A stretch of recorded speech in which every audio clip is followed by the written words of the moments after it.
Paper on Hinduism read by Swami Vivekananda at the World Parliament of Religions on 19 September 1893 at Chicago. This presentation is part 3 of that speech.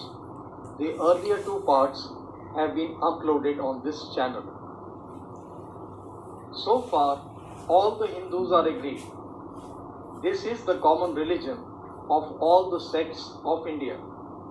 But then, perfection is absolute, and the absolute cannot be 2 or 3. It cannot have any qualities. It cannot be an individual. And so, when a soul becomes perfect and absolute, it must become one with Brahman, and it would only realize the Lord as the perfection, the reality of its own nature and existence, the existence absolute, knowledge absolute, and bliss absolute. We have often read this called the losing of individuality and becoming a stock or a stone. He just set scars that never felt a wound. I tell you, it is nothing of the kind. If it is happiness to enjoy the consciousness of this small body, it must be greater happiness to enjoy the consciousness of 2 bodies. The measure of happiness increasing with the consciousness of an increasing number of bodies, the aim, the ultimate of happiness being reached, when it would become a universal consciousness. Therefore, to gain this infinite universal individuality, this miserable little prison, individuality, must go. Then alone can death cease, when I am one with life. Then alone can misery cease, when I am one with happiness itself. Then alone can all error cease, when I am one with knowledge itself. And this is the necessary scientific conclusion. Science has proved to me that physical individuality is a delusion, that really my body is one little continuously changing body in an unbroken ocean of matter, and Advaita is the necessary conclusion with my other counterpart, soul. Science is nothing but finding of unity. As soon as science would reach perfect unity, it would stop from further progress, because it would reach the goal. Thus, chemistry could not progress further when it would discover one element out of which all others could be made. Physics would stop when it would be able to fulfill its services in discovering one energy of which all the others are but manifestations. And the science of religion becomes perfect when it would discover Him who is the one life in a universe of death, Him who is the constant basis of an ever-changing world, one who is the only soul of which all souls are but delusive manifestations. Thus it is through multiplicity and duality that the ultimate unity is reached. Religion can go no further. This is the goal of all science. All science is bound to come to this conclusion in the long term. Manifestation and not creation is the word of science today. And the Hindu is only glad that what he has been cherishing in his bosom for ages is going to be taught in a more forceful language and with further light from the latest conclusions of science. Descend we now from the aspirations of philosophy to the religion of the ignorant. At the very outset, I may tell you that there is no polytheism in India. In every temple, if one stands by and listens, one will find the worshippers applying all the attributes of God, including omnipresence, to the images. It is not polytheism, nor would the name Henotheism explained the situation. The rose, called by any other name, would smell as sweet. Names are not explanations. I remember as a boy hearing a Christian missionary preach to a crowd in India. Among other sweet things, he was telling them that if he gave a blow to their idol with a stick, what could it do? One of his hearers sharply answered, "If I abuse your God, what can he do?" "You will be punished," said the preacher, "when you die." "So my idol will punish you when you die," retorted the Hindu. The tree is known by its fruits.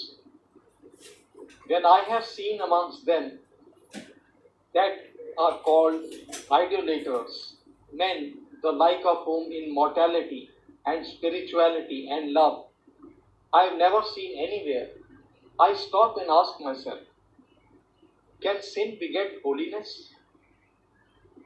Superstition is a great enemy of man, but bigotry is far worse.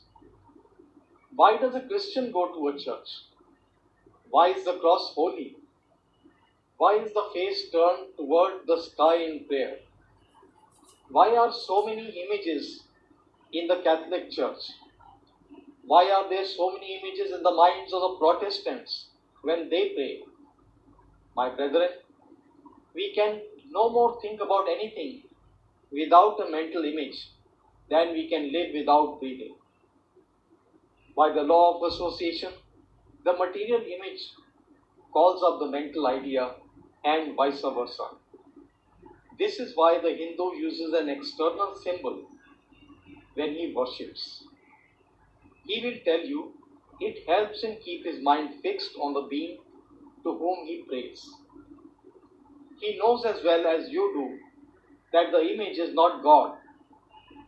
It is not omnipresent. After all, how much does omnipresence mean to almost the whole world? It stands merely as a word, a symbol. Has God superficial area? If not, when we repeat the word omnipresent, we think of the extended sky or of the space. That is all. As we find that somehow or the other, by the laws of our mental constitution, we have to associate our ideas of infinity with the image of the blue sky or of the sea.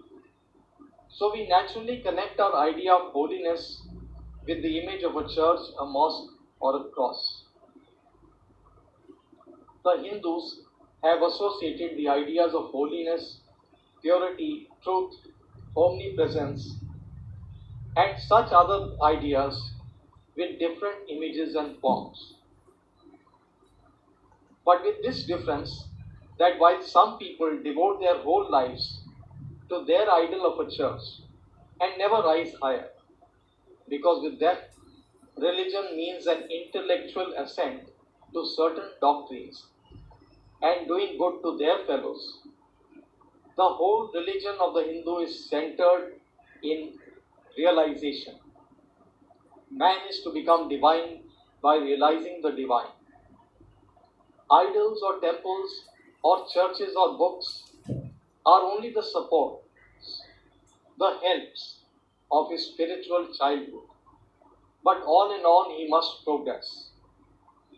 He must not stop anywhere. External worship, material worship, say the scriptures, is the lowest stage. Struggling to rise, mental prayer is the next stage. But the highest stage is when the Lord has been realized.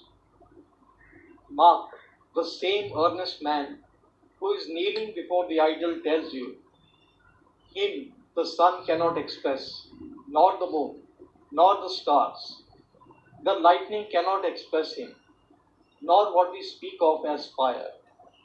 Through him they shine. But he does not abuse anyone's idol or call its worship sin. He recognizes in it a necessary stage of life. The child is father of the man. Would it be right for an old man to say that childhood is a sin or youth is a sin? If a man can realize his divine nature with the help of an image, would it be right to call that a sin? Nor even when he has passed that stage, should he call it an error. To the Hindu, man is not traveling from error to truth, but from truth to truth, from lower to higher truth. To him, all the religions, from the lowest fetishism to the highest absolutism, mean so many attempts of the human soul to grasp and realize the infinite, each determined by the conditions of its birth and association, and each of these marks a stage of progress, and every soul is a young eagle soaring higher and higher, gathering more and more strength till it reaches the glorious sun. Unity in variety is the plan of nature, and the Hindu has recognized it. Every other religion lays down certain fixed dogmas and tries to force society to adopt them. It places before society only one code, which must fit Jack and John and Henry all alike. If it does not fit John or Henry, he must go without a coat to cover his body. The Hindus have discovered that the absolute can only be realized or thought of or stated through the relative, and the images, crosses, and crescents are simply so many symbols, so many pegs to hang spiritual ideas on. It is not that this help is necessary for everyone, but those who do not need it have no right to say that it is wrong. Nor is it compulsory in Hinduism. One thing I must tell you, idolatry in India does not mean anything horrible. It is not the mother of harlots. On the other hand, it is the attempt of undeveloped minds to grasp high spiritual truths. The Hindus have their faults. They sometimes have their exceptions. But mark this, they are always for punishing their own bodies and never for cutting the throats of their neighbors. If the Hindu fanatic burns himself on the pyre, he never lights the fire of inquisition. But even this cannot be laid at the door of his religion any more than the burning of witches can be laid at the door of Christianity. To a Hindu, then, the whole world of religions is only a traveling, a coming up of different men and women through various conditions and circumstances towards the same goal. Every religion is only evolving a God out of the material man, and the same God is the inspirer of all of them. Why then are there so many contradictions? They are only apparent, says the Hindu. The contradictions come from the same truth adapting itself to the varying circumstances of different natures. It is the same light coming through glasses of different colors, and these little variations are necessary for purpose of adaptation. But in the heart of everything, the same truth reigns. The Lord has declared to the Hindu in his incarnation as Krishna, I am in every religion as the thread through a string of pearls. Wherever thou seest extraordinary holiness and extraordinary power raising and purifying humanity, know thou that I am there. And what has been the result? I challenge the world to find throughout the whole system of Sanskrit philosophy any such expression as that the Hindu alone will be saved and not others. Says Vyasa, we find perfect men even beyond the pale of our caste and creed. One thing more, how then can the Hindu, whose whole fabric of thought centers in God, believe in Buddhism, which is agnostic, or in Jainism, which is atheistic? The Buddhists or the Jains do not depend upon God, but the whole force of their religions is directed towards the great central truth in every religion, that is, to evolve a God out of man. They have not seen the Father, but they have seen the Son, and he that hath seen the Son hath seen the Father also. This, brethren, is a short sketch of the religious ideas of the Hindus. The Hindu may have failed to carry out all his plans, but if there is ever to be a universal religion, it must be one which will have no location in place or time, which will be infinite, like the God it will preach, and whose sun will shine upon the followers of Krishna and of Christ, on saints and sinners alike, which will not be Brahmanic or Buddhistic, Christian or Mohammedan, but the sum total of all these, and still have infinite space for development. Within its Catholicity will embrace in its infinite arms and find a place for every human being, from the lowest groveling savage, not far removed from the brute, to the highest man, towering by the virtues of his head and heart, almost above humanity, making society stand in awe of him and doubt his human nature. It will be a religion which will have no place for persecution or intolerance within its polity, and which will recognize divinity in every man and woman, and whose whole scope, whose whole force will be centered in aiding humanity to realize its own true divine nature.